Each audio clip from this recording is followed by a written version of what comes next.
कौन क्या हो कौन है ये? लेकिन सर्च करना पड़ेगा कि हमारे मुल्क की जिसका नाम पड़ती वाह यार पाकिस्तानी।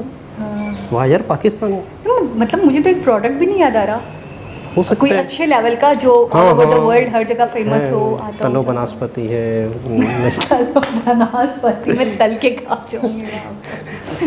अस्सलाम वालेकुम, नमस्ते, सत श्री अकाल। कैसे हैं आप लोग? उम्मीद करती हूँ ठीक होंगे, खुश होंगे। मैं हूँ हसीका अली और मेरे साथ हैं तारिक नियाजी। अस्सलाम वालेकुम, नमस्ते, सत श्री अकाल। उम्मीद करता हूँ ठीक होंगे, खुश होंगे। दोस्तों जहाँ रहे खुश रहें, माँ बाप का ख्याल करें क्योंकि माँ बाप है तो सब कुछ है। आज की हमारी वीडियो है टाटा से related, how Tata group is big. So start करते हैं अपनी वीडियो को। Let's start. How big is Tata group?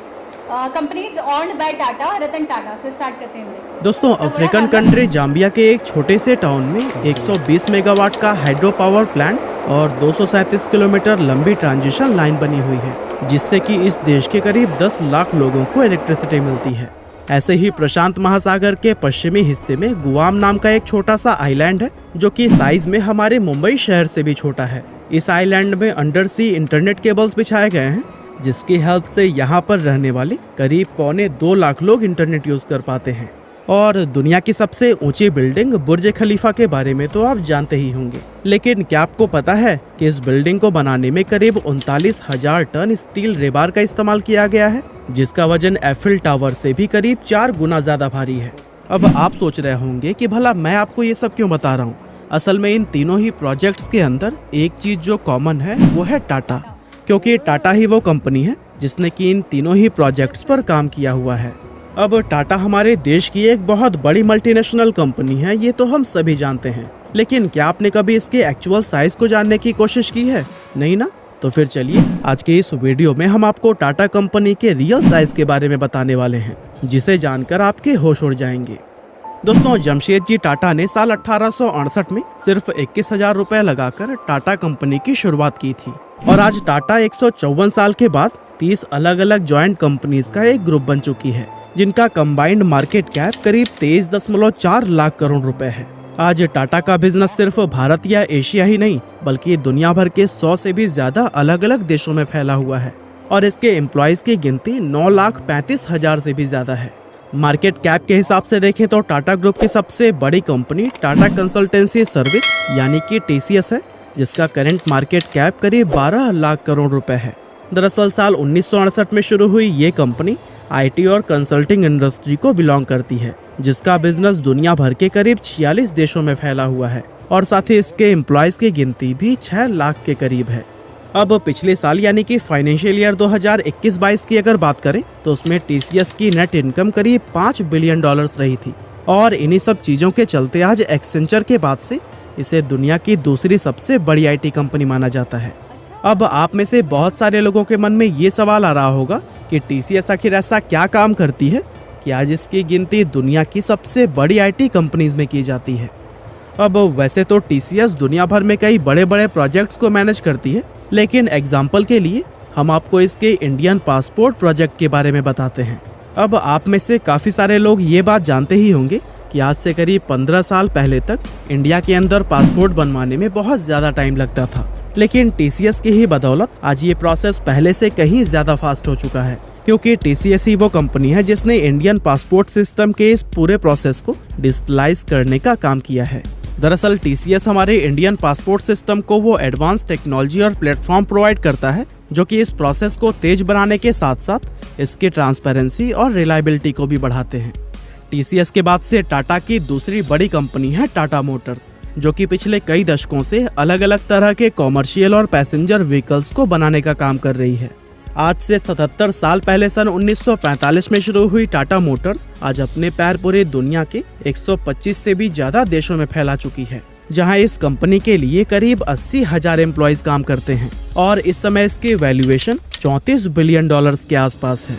दोस्तों, TCS और टाटा मोटर्स के अलावा 8 और ऐसी मेजर इंडस्ट्रीज हैं जिसमें कि टाटा ने अपना प्रेजेंस सालों से बनाया हुआ है। फॉर एग्जाम्पल, स्टील सेक्टर की अगर बात करें तो इस इंडस्ट्री में टाटा ग्रुप की टाटा स्टील कंपनी पिछले 114 सालों से काम कर रही है, और आज इसका भी बिजनेस पूरी दुनिया के करीब 25 से ज्यादा देशों में फैला हुआ है। इसी तरह से कंज्यूमर और रिटेल इंडस्ट्री की अगर बात करें तो इस सेक्टर में भी टाटा किसी से कम नहीं है। यहाँ टाटा के 20 से भी ज़्यादा अलग अलग ब्रांड डिफरेंट प्रोडक्ट्स में डील करते हैं और टाटा के इन ब्रांड्स में टाटा टी, टाटा सॉल्ट, टाइटन, वोल्टास, क्रोमा और टाटा स्टारबक्स जैसे फेमस ब्रांड्स का नाम शामिल है। इसके अलावा इंडिया में टूरिज्म एंड ट्रैवल एक ऐसा सेक्टर है जहाँ पर टाटा की कंप्लीट मोनोपोली चलती है। अब आप में से काफी सारे लोगों ने ताज, विवांता और जिंजर जैसे फेमस होटल्स का नाम तो सुना ही होगा, लेकिन हम आपको बता दें कि इन तीनों होटल्स के अलावा और भी कई सारी लग्जरी होटल चेन्स को टाटा ऑन करता है। साथ ही एयर एशिया, विस्तारा और एयर इंडिया जैसी बड़ी और फेमस एयरलाइन की ऑनरशिप भी टाटा के पास ही है। टूरिज्म एंड ट्रैवल के बाद से टाटा के लिए उसका अगला मुख्य सेक्टर इंफ्रास्ट्रक्चर है, क्योंकि इस इंडस्ट्री में भी टाटा ने बहुत ज्यादा इन्वेस्ट किया हुआ है। आपको जानकर हैरानी होगी कि Tata power, Tata projects, Tata housing और टाटा रियलिटी एंड इंफ्रास्ट्रक्चर ये टाटा की कुछ ऐसी कंपनीज हैं जो कि दुनिया भर में डिफरेंट टाइप के इंफ्रास्ट्रक्चर डेवलपमेंट का काम कर रही है। फॉर एग्जाम्पल जाम्बिया का हाइड्रो पावर प्लांट, जिसके बारे में हमने आपको वीडियो की शुरुआत में बताया था, उसे भी टाटा ग्रुप की टाटा पावर कंपनी ने ही बनाया है। और दोस्तों, इन सभी इंडस्ट्रीज के अलावा Tata finance, aerospace, defence, telecom, media और ट्रेडिंग एंड इन्वेस्टमेंट जैसे कई दूसरे सेक्टर्स में भी मौजूद है, जहां साल 2021 में अपनी इन सभी कंपनीज से टाटा को कुल 128 बिलियन डॉलर्स का रेवेन्यू जनरेट हुआ था। वैसे आपको ये बात जानकर काफी हैरानी होगी कि टाटा के इस रेवेन्यू का 60% से भी ज्यादा हिस्सा इंडिया के बाहर से आता है। असल में इसका रीजन ये है कि टाटा की जितनी भी बड़ी कंपनीज है ना, उनका ज्यादातर बिजनेस इंडिया से बाहर होता है। फॉर एग्जाम्पल TCS की ही अगर बात करें तो फिर उसके टोटल रेवेन्यू में इंडिया का कंट्रीब्यूशन सिर्फ 5 से 6% के बीच में रहता है, जबकि अपना 95% रेवेन्यू TCS दूसरे देशों से जनरेट करती है। और इससे ये बात साबित होती है कि जिस तरह की रेपुटेशन टाटा का इंडिया में है, वैसे ही मजबूत पकड़ इसने दूसरे देशों में भी बनाई हुई है। वैसे टाटा के ग्लोबल एक्सपेंशन और इसके इंटरनेशनल लेवल पर सफल होने का सबसे बड़ा श्रेय रतन टाटा को दिया जाता है, क्योंकि इन्हीं की ही लीडरशिप में टाटा ने सिर्फ 9 साल के अंदर 36 अलग अलग विदेशी कंपनीज को एक्वायर करके दुनिया को ये दिखा दिया था कि इंडियन कंपनीज भी ग्लोबल लेवल पर किसी से कम नहीं है। टाटा के द्वारा एक्वायर की गई इन कंपनीज में टेटली, कोरस ग्रुप, डाइवू और जैगुआर एंड लैंड रोवर जैसे बड़े ब्रांड्स का नाम शामिल है।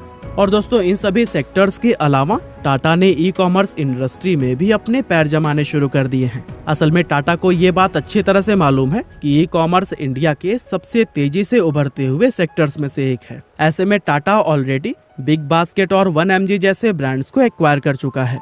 साथ ही अभी कुछ महीने पहले टाटा ने अपनी नई ऐप टाटा नियो को भी लॉन्च किया था, जिसकी हेल्प से अब टाटा के डिफरेंट प्रोडक्ट एंड सर्विसेज एक ही प्लेटफॉर्म पर परचेज किए जा सकते हैं। और दोस्तों, अब लास्ट में हम बात करते हैं टाटा के इलेक्ट्रिक व्हीकल्स यानी कि ईवीज के बारे में, क्योंकि टाटा की ये स्टोरी उसके शानदार ईवीज के बारे में डिस्कस किए बिना पूरी ही नहीं हो सकती। असल में इंडियन ईवी मार्केट के अंदर टाटा का कोई मुकाबला ही नहीं है, जहां इंडियन ईवी मार्केट का 80% से भी ज्यादा शेयर अकेले टाटा के पास है। आप ये जानकर हैरान रह जाएंगे कि पिछले साल 2021 में इंडिया के अंदर बेची गई 13,700 इलेक्ट्रिक कार्स में 11,600 कार्स अकेले टाटा ने बेची थी। असल में टाटा की इस सक्सेस का मेन रीजन है कि इंडियन मार्केट में उसके जैसे मजबूत, स्टाइलिश और सस्ती ईवीज और दूसरी कोई कंपनी नहीं बना रही। और दोस्तों, टाटा ईवीज में कैसे डोमिनेट कर रहा है, इसके बारे में अगर आप डिटेल में जानना चाहते हैं तो फिर मैंने इस पर प्रॉपर वीडियो बनाया हुआ है, जिसका लिंक आपको डिस्क्रिप्शन में मिल जाएगा। आई होप टाटा के बारे में ये सभी फैक्ट जानने के बाद से आपको इसके एक्चुअल साइज का अंदाजा हो ही गया होगा। बाकी हमारी आज की इस वीडियो में बस इतना ही था। ये वीडियो आपको कैसी लगी हमें कमेंट करके ज़रूर बताइएगा। आपका बहुमूल्य समय देने के लिए बहुत बहुत धन्यवाद। ये थे रतन टाटा। अच्छा, हमें ये कितने बड़े हैं, कितना बड़ा इनका बिजनेस है, इस बात का तो हमें आइडिया था, क्योंकि इससे पहले ये कोई पहली वीडियो तो नहीं रही हमारे लिए। हम इससे पहले भी काफ़ी वीडियोस देख चुके हैं, कम से कम 10 से भी अबव वीडियोस देख चुके होंगे हम टाटा से रिलेटेड। लेकिन आप मुझे बताएं, आपको इसमें नई बात क्या लगी? अच्छा, मुझे आइलैंड वाली बात नहीं लगी, वो मुझे पहले नहीं पता था कि वहाँ पे इंटरनेट की जो सर्विस है वो टाटा के थ्रू ही प्रोवाइड की गई है। अच्छा, नई बात इसमें जो सबसे लगी, मुझे पता तो था, आइडिया तो था, लेकिन उसकी इतनी बड़ी मतलब है कि एक कंपनी है TCS, उसके बारे में थोड़ी सी मज़ीद जानकारी हुई है कि उसका 95% रेवेन्यू बाहर कंट्री से आता बाहर से है। जनरेट होता है। यानी कि एक सर्विस है, आईटी की सर्विस देती है ये कंपनी। इसका मतलब है कि ये तो पूरी दुनिया के लिए है। दुनिया के लिए हुए इसका मतलब तो ये हुआ। अच्छा, टाटा के 2 प्रोडक्ट्स हैं जिनको मैं जब टाटा को नहीं जानती थी तब से जानती हूँ। एक टाटा सॉल्ट, बचपन से ऐड देखे थे मैंने और मुझे बड़ा शौक था टाटा सॉल्ट को टेस्ट करने का, क्योंकि मुझे लगता था ये जो नॉर्मल वाला नमक है ये अलग होता है और ये बहुत अमीर लोगों का नमक है, क्योंकि इसका बार बार ऐड आता रहता है। तो हम अक्सर सोनी या जी वगैरह पे देखते थे, तो कभी कभी मुझे नहीं ये ऐड दिखता था, तो मुझे बड़ा शौक था कि मैं टाटा सॉल्ट यूज़ करूँगी कभी ना कभी अपने खाने में। और दूसरी चीज़ थी तनिष्क, ज्वेलरीज के हवाले से टाटा को मैं जानती थी कि ये इनका ब्रांड है, और बाद में मुझे जाके इनके ईवी के हवाले से, इनकी टाटा मोटर्स है, टाटा स्टील से, अच्छा, टेटली के भी ऐड आते थे, टेटली के चाय के। मैं नहीं जानती थी, होगा आप सही कह रहे हैं कि आते होंगे। बाद में मैंने देखे, जब चैनल पे आने से पहले की बात बता रही हूँ, 2 प्रोडक्ट मैं जानती थी। जैसे कि हमने सुना है कि हर इंसान डायरेक्टली और डायरेक्टली टाटा के प्रोडक्ट्स यूज़ करता है, ये किसी ना किसी तरीके से। तो ये 2 प्रोडक्ट्स ऐसे, एक तो सॉल्ट वाला और दूसरा ज्वेलरी के हवाले से। हाँ, टेटली का फिर बाद में मुझे पता चला, टाटा मोटर्स का। अच्छा, टेटली को आप जानते थे? हाँ, स्पोर्ट्स के चैनल्स आते थे, जैसे क्रिकेट मैच चल रहे होते थे तो उस दरमियान में यानी कि ऐड चलते थे। अच्छा, एक चीज़ और है कि वो लोग, वो कंपनियाँ, वो इदारे मिट जाते हैं, ख़त्म हो जाते हैं, बर्बाद हो जाते हैं जो वक्त के साथ नहीं चलते। आजकल वक्त क्या है, आजकल के हिसाब से क्या चलना चाहिए, किस तरीके से। आज का दौर है ई कॉमर्स का, आज का दौर है इंटरनेट का। तो टाटा ने अपनी एप्लीकेशन भी बनाई, ठीक है, जहाँ से आप टाटा की प्रोडक्ट्स खरीदें। टाटा ने ई कॉमर्स में भी, टाटा ने आईटी में भी, मतलब टाटा एक वो चीज़ है जो पुराने घिसे पिटे तरीकों पे नहीं चल रहा। वो आज के दौर की ज़रूरियात देख रहा है, आज के दौर को देखकर प्रोडक्ट बना रहा है और तरीक़ेकार चेंज कर रहा है। अगर ये पुराने तरीक़ों से ही चलते रहते कि नहीं हमारा तो बाप दादों का ये सिस्टम है, हम तो यूँ करेंगे, हम तो कंप्यूटर यूज़, क्योंकि उन्होंने कॉटन की बुनियाद रखी थी। हाँ। कॉटन की कंपनी, तो वो भी कह नहीं भाई जी हम कपड़े तक ही महदूद रहेंगे, हम कपड़े से आगे नहीं बढ़ने वाले, हम कॉटन से नहीं। आपको जिद्दत लानी पड़ती है अपने बिजनेस में, अपने कामों में। और ये बात नहीं पता चली कि एफल टावर मुझे स्टील का लग रहा है, स्टील का यूज़ हुआ है, क्योंकि टाटा एक बहुत बड़े लेवल पे बनाता है ना स्टील। अच्छा, आपको याद है वो वाली बात याद आ रही है आपको? मुझे वो रोडो से स्टील से याद आ रही थी, वो जो अंग्रेज़ों के ज़माने में इन्होंने स्टील बनाया था, वो बनाए थे, टैंक बनाए थे दूसरी जंग अज़ीम में। हाँ, तो फिर उस पर मतलब कहा है कि टाटा ने हमें बचा लिया। तो मतलब मुझे तब आइडिया हो गया था कि इनका ये स्टील कैसा होता होगा। अच्छा, क्योंकि उन्होंने बोला बॉम्ब असर नहीं कर रहे थे। अच्छा, रतन टाटा जी के दौर में जब रतन टाटा जी ने टेक ओवर किया, समझो एक तो मतलब आए कंपनी के हेड बने, उस दौर में बहुत ज़्यादा रेवोल्यूशन हुआ। उस दौर में बहुत ज़्यादा 36 कंट्रीज़ में टाटा पहुंच गए। अच्छा, जबकि पहली कंपनी के अंदर कुछ उसको संभालना था, वो बहुत खसारे में जा रही थी, तो ये फेल हो गए थे। फिर दूसरी रेडियो फिर दूसरा प्रोडक्ट था, उसमें दूसरी कंपनी थी, वो भी खसारे में जा रही थी, उसको भी संभालना था, ये करना था, वो करना था, प्रॉफिट की तरफ लाना था। तो उसमें भी देखा कि वो फेल हो गए, कुछ ना कुछ मसले मसाइल हो गए, इंडिया के हालात वगैरह ऐसे साजगार नहीं थे, तो उस वक्त भी वो कामयाब नहीं हो सके। लेकिन मैं देख रही हूँ कि इंसान अगर फेल हो जाए तो इसका मतलब ये नहीं होता कि इंसान में टैलेंट नहीं, बिल्कुल इंसान में वो खूबियाँ नहीं है। मौका मिलना चाहिए और हालात की वजह से भी इंसान नाकाम हो जाता है, लेकिन इसका मतलब ये नहीं होता कि उसमें कमी हो। आज देखें आप कि वो अपने बिजनेस को कितना आगे लेकर गए, बहुत आगे। बिल्कुल। अच्छा, ये टाटा का जो सबसे बड़ा ब्रांड, यानी जिसका मैं कहता हूँ कि टाटा के हवाले से जो सब जानते होंगे, सब इंडियंस, पूरी दुनिया के लोग, गाड़ियों के हवाले, यानी टाटा ने गाड़ियों में तो 80% टाटा का हाथ है। और ईवी के हवाले से भी मतलब ईवी भी एक वो है ना, जिद्दत है। मैं ये कहूँगी कि उनको क्या नाम है, इलॉन मस्क को शायद उन्होंने घुसने ही नहीं दिया इंडिया में। बिल्कुल, ठीक है, मतलब दूसरी बात बड़ी बात है यार, बहुत ही बड़े लेवल पे है उनका ये काम। और दूसरी बात मैं ये कहना चाहूँगी, चाहे दुनिया का जितना भी बड़ा तुरम खां आ जाए, लेकिन उनके सामने नहीं टिक सकता। और दूसरी बात मैं ये कहना चाहूँगी, 13,000 ईवीज़ में से 12,000 कुछ तो इनकी, 11,000 कुछ तो टाटा की भी की है। सबसे मेन चीज़ है कि आपको बहुत खूबसूरत चीज़ देते हैं, ये आपको लुक वाइज बहुत अच्छी गाड़ी देते हैं, आपको प्राइस वाइज, मतलब मैं इनके हैरान हूँ कि ये अपना प्रॉफिट मार्जिन बहुत कम रखते हैं। और ये सोचते होंगे कि यार मल्टीपल बिके, ज़्यादा से ज़्यादा बिके, तो ज़्यादा से ज़्यादा बिकने पे भी प्रॉफिट का टोटल वही मिलता है। मिसाल के तौर पे आपको एक गाड़ी से अच्छे खासे कमा लें, 4 गाड़ियों से आप अच्छे खासे कमा लें, आपकी 100 गाड़ियां बिक गई इस महीने, 100 गाड़ियों से आपने रेवेन्यू जनरेट कर लिया, अब प्रॉफिट मार्जिन कम करके उस 100 को 500 पे क्यों नहीं ले जाते हो? सही।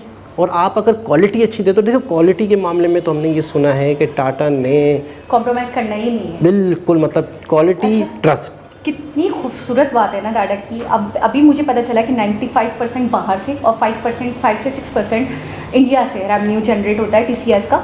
तो मैं सोच रही हूँ 66% देने वाली कंपनी जो डोनेट कर दे, जो डोनेशन दे, अपने मुल्क के लिए सोचे, और जबकि वो कमाए भी बाहर से। ऐसा है कि मैं अपने मुल्क से ही कमाऊँ 100%, उसमें से 66% दान कर दूँ, तो बात समझ में आती है कि चलो फिर भी 34% तो मैंने अपनी जेब में डाल लिया और मुल्क से ही कमाया था।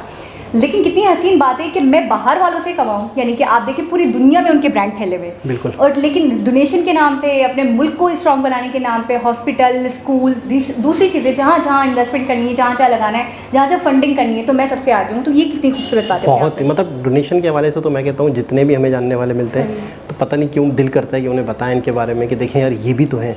अच्छा, इससे लोगों की हौसला अफजाई होती है कि यार इतना डोनेशन भी कोई दे सकता है, इतना। 66% आप दे रहे हो तो आपको कि 44% आपको बच रहा है, ठीक है, 100 में से। लेकिन वो अच्छा खासा होगा। आप बोलोगे 44% भी तो अच्छा खासा होता है, तो आप थोड़ा सा ये भी तो सोचो 66% तो 44% से भी है। ज़्यादा होगा। तो वो कितना बड़ा दिल है उनका कि कितना वो बड़ा? उतना डोनेट कर दे रहे, मतलब उसका आधा भी नहीं रख रहे। अभी आपने जैसे बात की ना कि बाहर दुनिया से कमा रहा है टाटा और अपने ही मुल्क में डोनेट कर रहे हैं, अपने ही मुल्क के लोगों को रोज़गार मिला हुआ है, तो इससे अंदाज़ा लगा लें कि क्यों ना कहे लोग कि इंडिया को बनाने में भी टाटा का हाथ है, इंडिया को आज इतना आगे ले जाने में भी अच्छा, टाटा। और इसके साथ साथ एक और बात आपकी कंप्लीट करूंगी कि फिर शायद टाटा के बनने के पीछे भी यही है, उनका ट्रस्ट। वो जो अपना ट्रस्ट रखते हैं लोगों पे, अपने कस्टमर्स के ऊपर ट्रस्ट अपना नहीं तोड़ते, मतलब जो भी चीज़ें क्वालिटी वाइज हर चीज़, हर हवाले से सर्विसेज वगैरह जो भी देते हैं उसमें सबसे पहले उनको ट्रस्ट जीतना आता है। दूसरी बात ये है कि वो अपने कंट्री की तरक्की को देखते हैं, अपने जनता को देखते हैं, उनकी जनता के लिए जो भी बेनिफिशियल होता है, जो भी फ़ायदेमंद होता है वो काम करते हैं, चाहे उसमें उनका खुद का अपना नुकसान हो जाए। और तीसरी बात उनका डोनेशन है, जो वो इतना बड़ा अमाउंट डोनेट कर देते हैं। आज मैं एक चीज़ सर्च करने वाला हूँ, मैं ये सोच रहा था अभी कि हमारे मुल्क की सबसे बड़ी कंपनी कौन सी है प्रोडक्ट बनाने वाली? वो तो कोई तो होगी, तो कौन है? लेकिन सर्च करना पड़ेगा कि हमारे मुल्क की जिसका नाम पड़ती है, वाह यार पाकिस्तानी, वाह यार पाकिस्तानी। मतलब मुझे तो एक प्रोडक्ट भी नहीं याद आ रहा, हो सकता कोई है अच्छे लेवल का जो वर्ल्ड हर जगह फेमस हो। तलो बनास्पति है, बनास्पति में तल के खा जाऊंगी, नेशनल मसाले हैं, MDH, उनके मसाले इतने बल्कि फेमस हैं। हाँ, MDH। और भी है ना, क्या है, लजीजा खीर भी है। नहीं करें यार, क्यों जलालत करो। रूह अफ़ज़ा भी है, जामे शीरी भी। उनको किस चीज़ की ज़रूरत नहीं है, एडवर्टाइजमेंट की ज़रूरत नहीं है। आपने उनका नाम कैसे लिया? हाँ, अब आप पे केस होगा। कैसे जामे शीरी का नाम, सॉरी, QJ है इसका नाम नहीं ले सकते। लेकिन वैसे सर्च करना चाहिए कि हमारे यहाँ बड़ी कंपनियाँ कौन सी है। पेप्सी तो नहीं है ना हमारे? पेप्सी यहाँ की नहीं है, बाहर की। कोका कोला भी नहीं, कोक भी बाहर की है। हाँ ना, कुछ भी नहीं आ रहा आपको तो। लेस बाहर की है, बिरयानी यहाँ की है। बिरयानी नहीं होती ना, कंपनी जो प्रोडक्ट बनाती है वो यार कौन सी है? कॉटन की कोई कंपनी बताए। दिल पसंद मिठाई वाला हमारा है। दिल पसंद मिठाई वाला हमारा है। खैर दोस्तों, देखो होंडा यहाँ की है ना, होंडा बाहर की है। उसकी वजह ये है कि वो होंडा जापानी नाम है, मिस्टर होंडा। हाँ, युंडाई भी बाहर की है, सुजुकी बाहर की है ना, बाहर की है, शिट कुछ भी, कोरोला बाहर की है ना, जाहिर है जापान की। कुछ अच्छा कोई एक नाम भी नहीं आ रहा आपको? मेहरान बाहर की है। बहुत ही ज़बरदस्त वीडियो। दोबारा किसी वीडियो से आपसे मुलाकात होगी, जब तक के लिए अल्लाह हाफिज़।